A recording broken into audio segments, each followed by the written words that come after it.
Next, I'd like to introduce Shirley Melnicoe, who, along with David Moroff, is the co-chair of the Services Committee.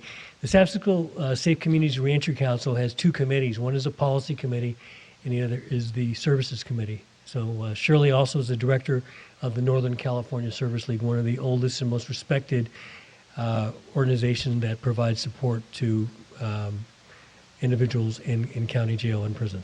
Shirley? We could bring up the panel, and then we're also going to show some slides. Do you want the slides first?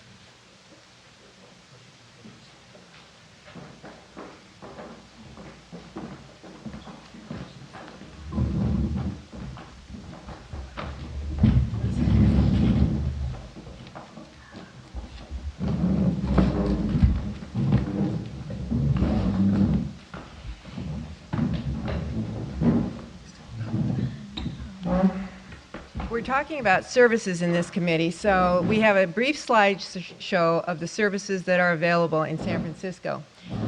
This is a flow chart of parolees and their contact upon release.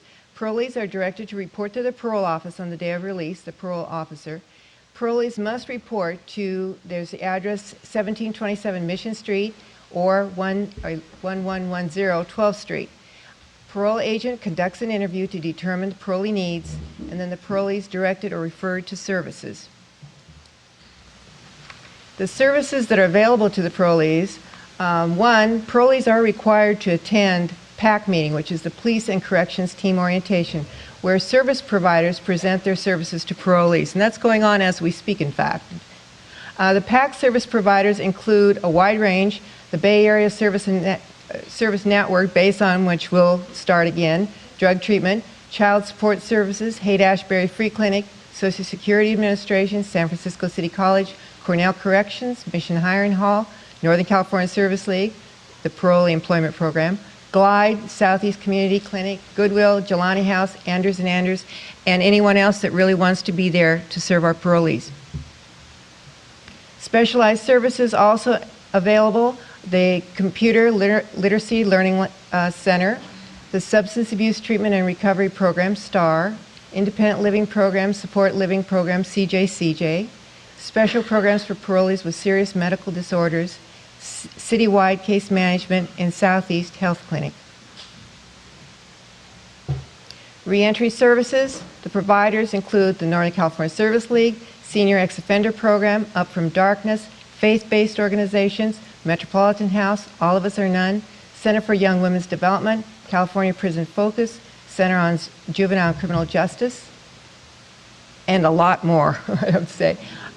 Substance abuse treatment, we've got Alcohol and Narcotics Anonymous, Walden House, Delancey Street, Haight-Ashbury Free Clinic, Asian American Residential Recovery Services, Prop 36 Services for Parole Violators, Positive Directions, and Jelani House. Educational services, Project Rebound, that's San Francisco State University, Second Chance, San Francisco City College, Southeast College, and also Five Keys.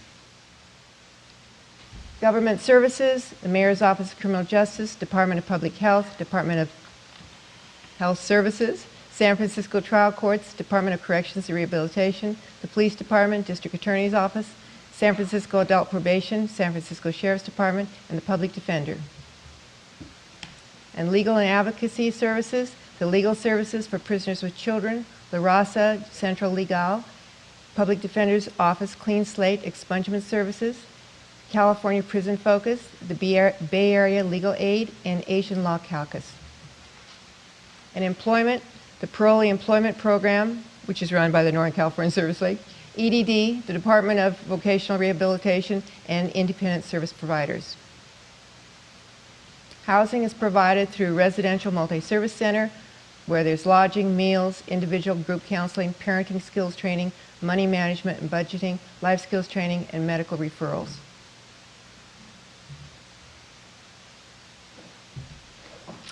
That sets the groundwork. Good afternoon, everyone. Thank you for your interest in reentry and for your interest in a real forgotten population. As you said, my name's Shirley Melnicoe, and I'm the Executive Director of the Northern California Service League.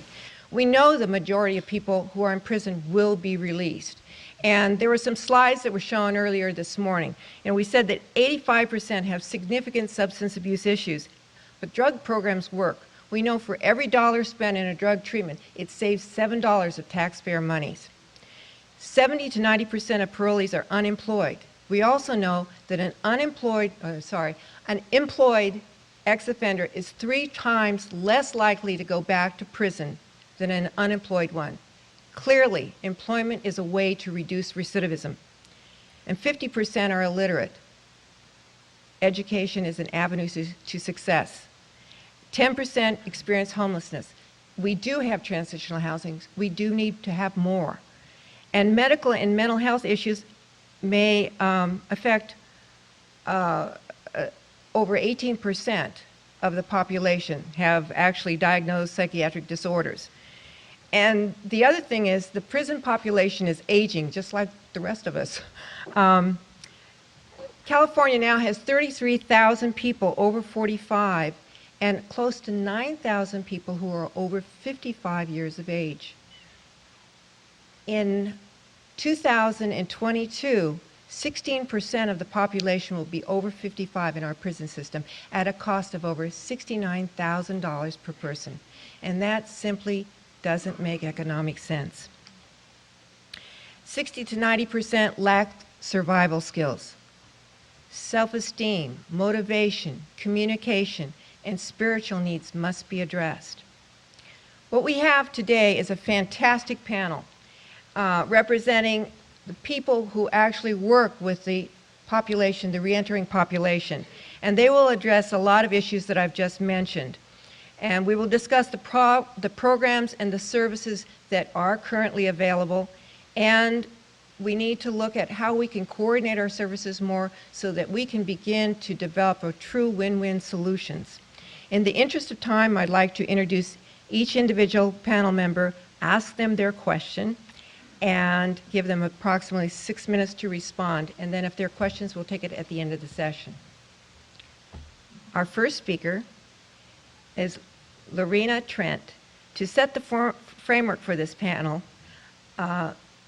we're having a person who's formerly incarcerated. She was arrested in 1997. At that point in her life, she spoke primarily Vietnamese and very little English. Lauren was paroled in April of 2006, and she will be speaking from a perspective of a recently released parolee, and in addition, she will be speaking as a success story. Lorena? You can speak to me. Hi, good afternoon, ladies and gentlemen. Good afternoon. Hi, my name is Lorna Trinh, like Lorna Doom Cookies, if you know. That's how you remember my names. Please bear with my English, because my English is my second language. And I'm very nervous right now, because this is my first speech in my life in the public. But I'm going to try my best, and this is from my heart. That's what it counts. Okay. I was born and raised when I was in Vietnam. We came to this country when I was 10 years old.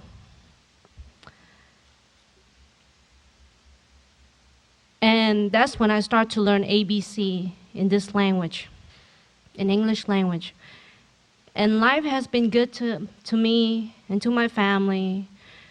And after that, I was raised up in a middle class of family, like a regular, ordinary Asian kid. Until one day, when I was 20 years old, I make a big mistake in my life. And in that mistake, it took me 10 years of my freedom. And while I was incarcerated, I never been in trouble in my life, not a juvenile, nothing. All I have is a speed ticket. So I consider I'm a square when I was in there. So while I was in there, I couldn't hardly speak English, because every time I see beside Asian people, I got stuttering, I can't get the word out. So while I was in there, I got bullied.